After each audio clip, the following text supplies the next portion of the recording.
rocket ships and took to the stars. And I wanted to be like them.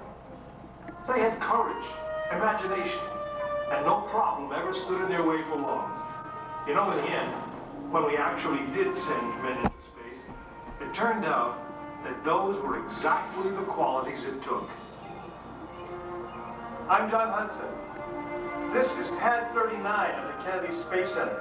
I was a launch controller here when from this very spot, man took off to fly to the moon.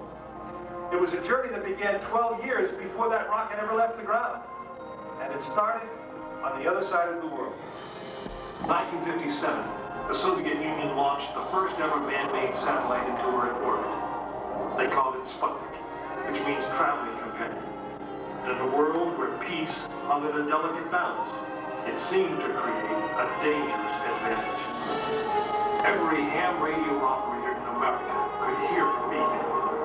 People were afraid. Were the Soviets looking down on us, watching us? If they could make a satellite pass over our cities, could they do the same with a bomb?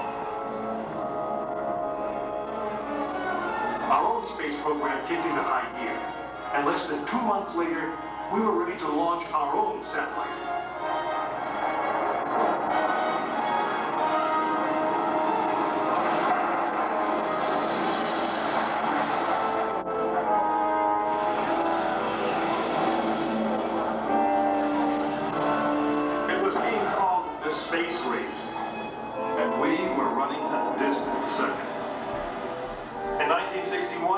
Even further behind.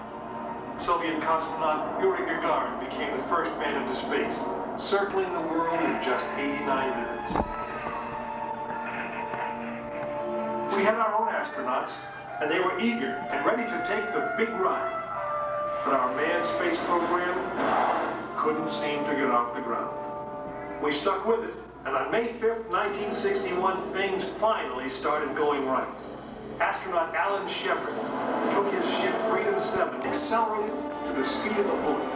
Then we would have to guide it to a moving target 250,000 miles away. Many people thought it was an impossible dream, but 400,000 of us set about making that dream a reality. It would be the longest, most hazardous voyage that any man had dared to attempt. But step by step, mission by mission, we orbited the Earth, perfecting the skills and technologies we would need on this incredible journey.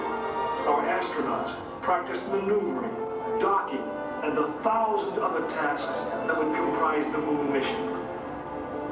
We created new alloys, lighter and stronger than anything seen before. We designed communication systems that would be reliable over the vast distances. And behind it all, we tried to perfect the rocket that would be powerful enough to punch out of Earth orbit and take us to the moon.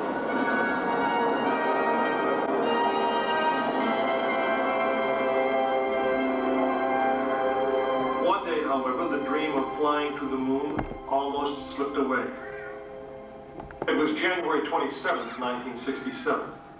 Astronauts Virgil Gus Grissom, Edward White, and Roger Chapman were on board Apollo 1 for a plugs-up test, a full-scale dress rehearsal for the actual launch.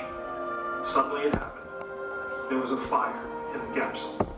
3 men whose lives had been in our hands were lost. Surely the opening vistas of space promise high costs and hardships, as well as high reward. But this country of the United States was not built by those who waited and rested and wished to look behind them. After Apollo 1, some thought we'd failed and that the moon was out of our reach. But we owed it to those men to learn from their sacrifice and to carry on. We started taking the Apollo vehicle apart, piece by piece. Was the design flawed? Had safety been compromised? Tough questions. And we spent 1.5 years redesigning the spacecraft so that no astronaut's life would ever be at risk because we overlooked something or because we could have done something better. A moon rocket is 91% high explosive, and it goes into the most unforgiving, hazardous environment there is. We could never make it risk-free, and the men who flew them didn't send men into space again until Apollo 7 orbited the Earth testing some of the new designs. When everything worked perfectly, the decision was made. The next mission would travel to the moon.